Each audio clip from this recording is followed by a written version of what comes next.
ఐగుప్తులో నుంచి ఇశ్రాయేలును పొమ్మన్నాడు ఫరో. పొమ్మను వదిలిపెట్టాడా? ఎందుకు? అప్పటిదాకా వాళ్ళు వాడికి బానిసత్వం చేశారు. మనం లోకంలో పాపానికి సాతానికి బానిసత్వం చేశాం గతంలో. ఇప్పుడు క్రీస్తు మనల్ని విమోచించి బయటికి తెచ్చాడు.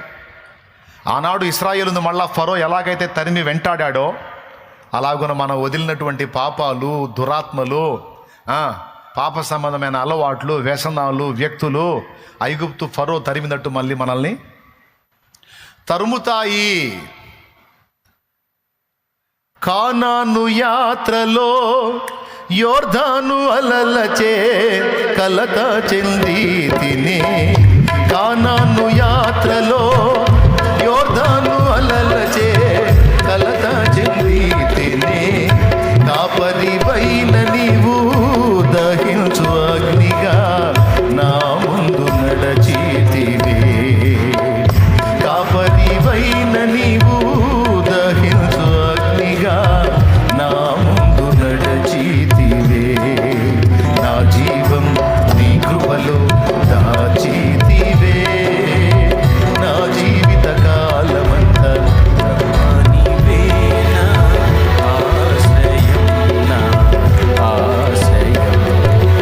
నా జీవం నీ కృపలో దాచితివే. హల్లెలూయా. ప్రియులారా, బాగా వినాలి.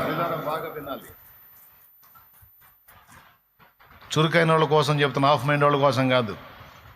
కొంతమంది హాఫ్ మైండ్ వాళ్ళు ఉంటారు, ఎంత క్లియర్గా చెప్పినా కూడా మనకు అర్థం కాదులే అని మెంటల్గా ఫిక్స్ అయ్యి కూర్చుంటారు. సోదోళ్ళకి వాళ్ళకి ఎంత చెప్పినా అర్థమై సావద్దు, వదిలేయటమే వాళ్ళని. కొంతమంది అట్లా కాదు, అర్థమయ్యేటట్టు చెప్తాడమ్మా, విందాం, తీసుకుందాం అన్నట్టు వింటారు. వాళ్ళకి చెప్తున్నాను నేను. ఐగుప్తు దాటిన ఇశ్రాయేలు యాత్ర అరణ్యములో సజావుగా సాగల. అడుగడుగున వాళ్ళు శత్రువుల చేత అడ్డగించబడ్డారు, కొన్ని పరిస్థితుల చేత శోధించబడ్డారు. అర్థమైందా? అయితే దేవుని మహాకృప, ఆ యాత్ర అంతటిలో దేవుడు వారికి తోడుగా ఉండి వాగ్దత్త దేశమును వారిని చేర్చాడు. అలాగున జీవంగల దేవుడు మనకు కూడా తోడై ఉన్నాడు ఈ యాత్రలో. ఆయన తోడై ఉండకపోతే ఎన్నాళ్ళు మన విశ్వాస యాత్ర సాగదు. అర్థమైందా? ఆయన తోడై ఉండబట్టి విశ్వాస యాత్ర సాగుతుంది. నా విశ్వాసవోడ యాత్ర కొనసాగుతున్నది. నా విశ్వాసవోడ యాత్ర కొనసాగుతున్నది. కొనసాగించే యేసు నాకు తోడుండగా, కొనసాగించే యేసు నాకు తోడుండగా. తుఫానులైనా వెనుగాలులైనా, తుఫానులైనా వెనుగాలులైనా ఆపలేవు నా యాత్రను. నా విశ్వాసోడ యాత్ర కొనసాగుచున్నది. దేవునికి మహిమ. అందులో చెప్తాడు, పెనుగాళ్ళు ఎదురవుతున్నాయి, తుఫాన్లు ఎదురవుతున్నాయి, అయినప్పటికీ నీ కొనసాగించే నా ప్రభు నాకు తోడున్నాడు గనుక నా యాత్ర ఆగదు. దేవునికి మహిమ. ఇశ్రాయేలు ఐగుప్తు నుంచి బయటికి వచ్చి వాళ్ళు చేసిన యాత్ర హాయిగా లేదు, ప్రశాంతంగా లేదు. ఏమండి? ఒకసారి అమాలేకీయులు ఎదురొస్తారు, ఓసారి ఏమో మోయాబీలు కుట్ర చేస్తారు, ఓసారి ఏమో ఇంకొకళ్ళు వస్తారు, ఓసారి ఇంకొకళ్ళు వస్తారు. ఇట్లా అడుగడుగున పోరాటాలతో మళ్ళీ ఒకసారి ఏమో యోర్దాను అడ్డొచ్చింది, ఓసారి ఏమో ఎర్ర సముద్రం అడ్డొచ్చింది. ఏమండి? అడుగడుగున పోరాటాలు, అడుగడుగున ఆరాటాల మధ్య ఆ యాత్ర సాగింది. హలో, యాజ్ ఇట్ ఈజ్గా మన విశ్వాస యాత్ర కూడా అంతే. లోకము అనే ఐగుప్తు నుంచి బయటకు వచ్చాం. సాతాను అనే ఫరో చేతి కింద నుంచి, వాడి బానిస సంఖ్యల నుంచి మనం బయటకు వచ్చాం. మనల్ని విడిపించింది యేసు రక్తం. హల్లెలూయా. ఆనాడు వాళ్ళు విడుదల పొందింది పస్కా గొర్రె పిల్ల రక్తం. వాళ్ళకి విడుదల రక్తం ద్వారానే, మనకి విడుదల యేసు రక్తము ద్వారానే. వాళ్ళది యాత్ర, మంది యాత్ర. అయితే ఇక్కడ చెప్తాడు ఈ పాటలో, ఐగుప్తు విడచిన ఎర్ర సముద్రము అడ్డురానే వచ్చెనే. ఐగుప్తు వదిలేనే దరిద్రం పోయిందని ఆనందపడతంటే ఎర్ర సముద్రం అడ్డొచ్చి కూసుంది. ముందుకు పోదామంటే పోలేకపోతాం, వెనకే వాడు జరుగుతున్నాడు. ఆ వదిలిపెట్టిన పాపాలు, ఆ పాత అలవాట్లు, పాత వ్యక్తులు, పాత జీవితం, పాత దెయ్యాలు మొత్తం వెంటబడుతున్నాయి. ముందుకు పోదామంటే దారి సాగట్ల, సముద్రం అడ్డుంది. వెనక్కి పోదామంటే మళ్ళీ బానిసత్వంలోకి ఎట్టబోయేది. రక్షింపబడ్డా కదా. కొంతమంది అయితే పోయారు కూడా. రక్షణలోకి వచ్చి ప్రభు రక్తంలో కడగబడి యాత్ర మొదలుపెట్టి, అబ్బో ఈ ఇరుకు మార్గ ప్రయాణం మన వల్ల కాదు, అంతకుముందు మనకు అసలు ఏ నొప్పి లేదు, ఏ ఫీలింగు లేదు, ఏం చేసుకుని అడిగేవాళ్ళు లేడు. ఈ చర్చికి పోవటం మొదలుపెట్టిన కాడి నుంచి ఎప్పుడన్నా దమ్ము కొట్టాలన్నా కూడా షట్ల సాటును గొట్ల సాటును పోయి తాగాల్సి వస్తుంది. ఎవడో ఒకడు చూస్తున్నాడు, నువ్వు దేవుడి బిడ్డవు కదా, రక్షణ పొందావు కదా, ఏం చేస్తున్నావు నువ్వు అన్నాడు. దొంగ బతుకు బతకాల్సి వస్తుంది. ఇదంతా చర్చికి పోబట్టాగా, నేను రాను పో అని వదిలేసి గొడవే ఉండదుగా అని పో అని వదిలేశారు. కొంతమంది వదిలేశారు. ముందు ఎర్ర సముద్రం అడ్డుంది, ఇది దాటలేము, వెనక ఇది అరుగుతున్నాయి, వాటిని ఆపలేము, ఎందుకు వచ్చిన గొడవ, వాటికే తల ఉంచితే పోయిద్దిలే అని తల వంచిపోయి లోకంలో కలిసి భ్రష్టులైపోయిన విశ్వాసులు చాలామంది ఉన్నారు. ఇక్కడ కూర్చున్న వాళ్ళలో ఇక ముందు పరిస్థితులకి ఎంతమంది సర్దుకుంటారో భవిష్యత్తు చూడాలి. స్తోత్రం. సచ్చిందాకా ఈ విశ్వాసంలో ఎంతమంది నిలబడి ఉంటారో కూడా భవిష్యత్తు చూడాలి. ఇప్పుడు ఏడు కూర్చున్న సరుకులో కూడా రేపు సెగదెబ్బకి ఎంతమంది జంప్ అవుతారో చూడాలి. స్తోత్రం. నేను చెప్పింది ఎంతమందికి అర్థమైందో. కానీ గుర్తుపెట్టుకో, ఈ విశ్వాస యాత్రలో నాడు ఇశ్రాయేలు మోషే ద్వారా అడుగడుగున ప్రభు వైపు చూచి ముందుకు సాగినట్టు, వాళ్ళందరూ మోషేకి వెళ్ళి చూస్తారు, మోషే ఏమో దేవుడికి వెళ్ళి చూస్తాడు. దేవుడు దారి చూపిస్తాడు. హాయిగా ప్రయాణం సాగి, అడుగడుగున అడ్డుబండలే అయినా, అడుగడుగున అవరోధాలే అయినా అన్నిటినీ చీల్చుకొని దేవుడు దారి చూపించాడు. వారు నడుచుకుంటా పోయారు. ఈ అనుభవాలన్నీ పాటగా పాడాడు పెద్దన్న. అది విషయం. ఐగుప్తు విడచిన అడ్డురాని వచ్చెనే, ఐగుప్తు విడచిన ఎర్ర సముద్రము అడ్డురాని వచ్చెనే. నీ బాహుబలమే నన్ను దాటించి శత్రువుని కూర్చెనే. నీ బాహుబలమే నన్ను దాటించి శత్రువుని కూర్చెనే. నా జీవం నీ కృపలో దాచితివే, నా జీవిత కాలమంతా ప్రభువా నీవే నా ఆశ్రయం, నా ఆశ్రయం. నా జీవం నీ కృపలో దాచితివే. హల్లెలూయా. అన్న అచ్చంగా పాత శత్రువులే ఎదురుంటారా, కొత్త శత్రువులు కూడా అంటే హలో ఇద్దరు ఉంటారు. పాత శత్రువులు కొంతవరకు వెంటాడారు ఇశ్రాయేలుని, ఎర్ర సముద్రం దాకా వెంటాడారు. ఎర్ర సముద్రం దగ్గర మొత్తం అందులో మునిగి సచ్చారు. స్తోత్రం. ఇక వాళ్ళు ఒడ్డెక్కారు. ఎవరు? ఇశ్రాయేలీలు. అమ్మయ్యా, ఫరోగాడి పీడ వదిలింది. స్తోత్రం. ఎవరి పీడ వదిలింది? ఫరోగాడి పీడ వదిలింది. ప్రాచీన పురుషుడు అనేవాడు చచ్చాడు. ఏమండి, అమ్మయ్యా ఇంక దరిద్రం లేదయ్యా అని వాళ్ళు కొంచెం ముందుకెళ్తే ఇంకే సమస్యలు రాలేదా? లేకోళ్ళు అడ్డొచ్చారు. లేకోళ్ళు, లేకీయులు. వాళ్ళ పేరు లేకీయులు. వాళ్ళు వచ్చారు. మళ్ళీ ఇది ఫ్రెష్ సరుకు అనమాట. ఇది దాటినాక ఇంకొక సరుకు, అది దాటినాక ఇంకొక సరుకు. పాతోళ్ళు వదిలిపోయారులంటే మళ్ళీ కొత్త వాళ్ళు ఎదురవుతారు. ఏందనుకున్నా బెదరు మరి ఇట్టంటే వచ్చిద్దా ఏంది పరలోకం? యాత్రికులం పరదేశులం మా ఊరు పరలోకము, మా ఊరు పరలోకము.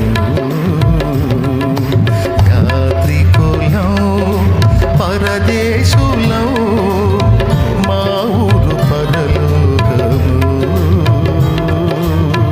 మా ఊరు పరలోకము.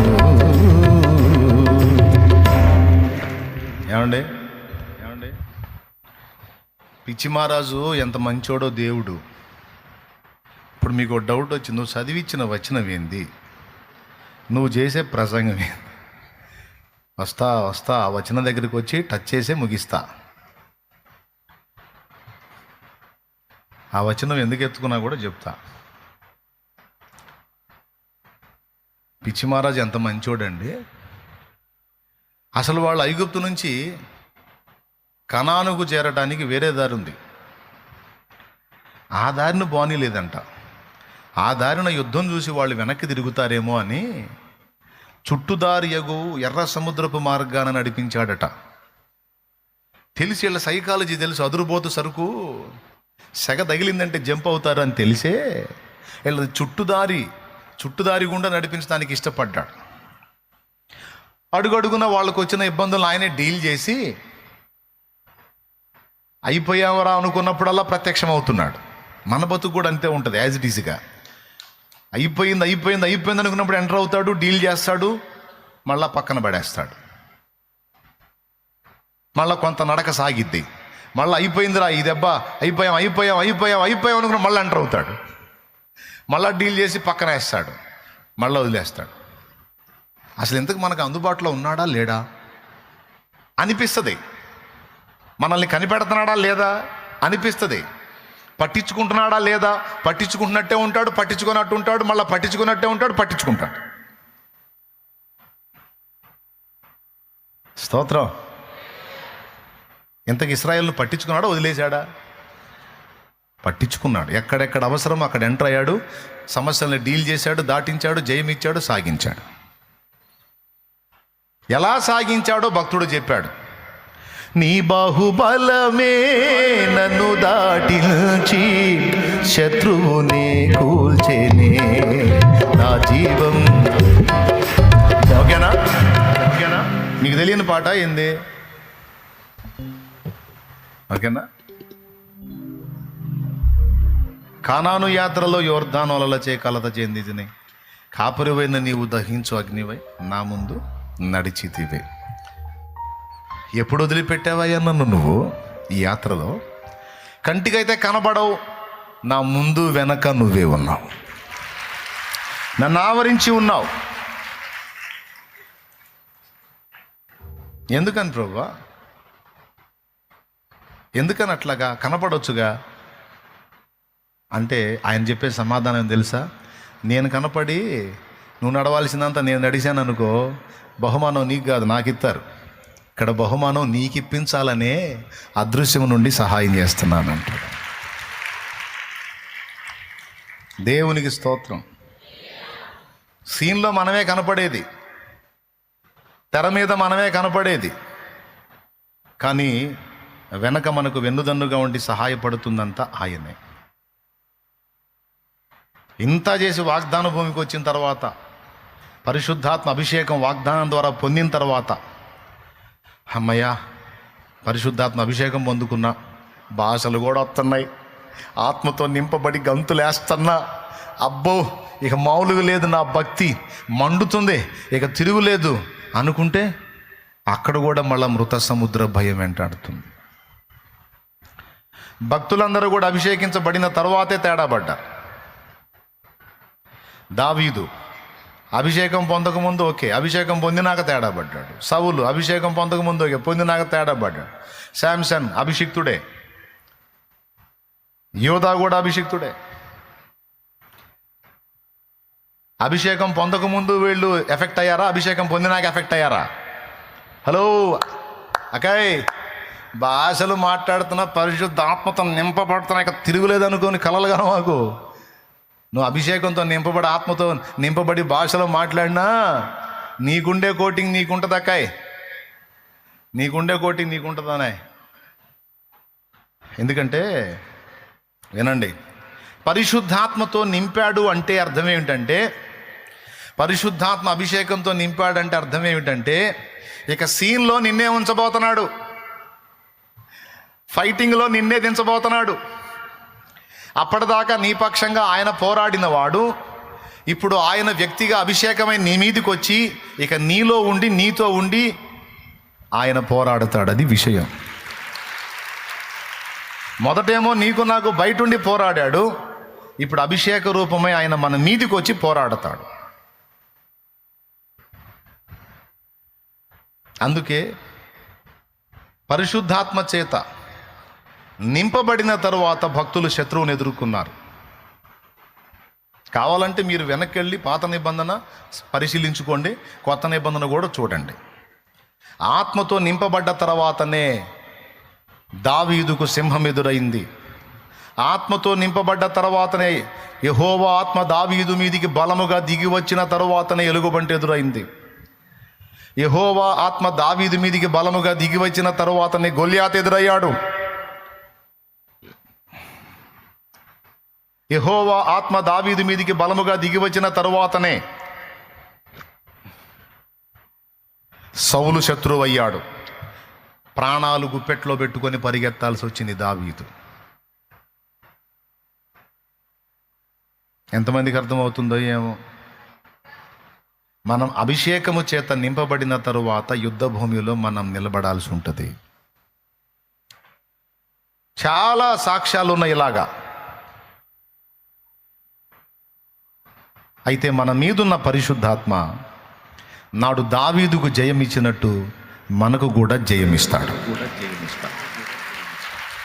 ఇది మనం గుర్తుపెట్టుకోవాలి. వాగ్దాన భూమిలో మృత సముద్రపు భయము నన్ను వెంటాడెనే.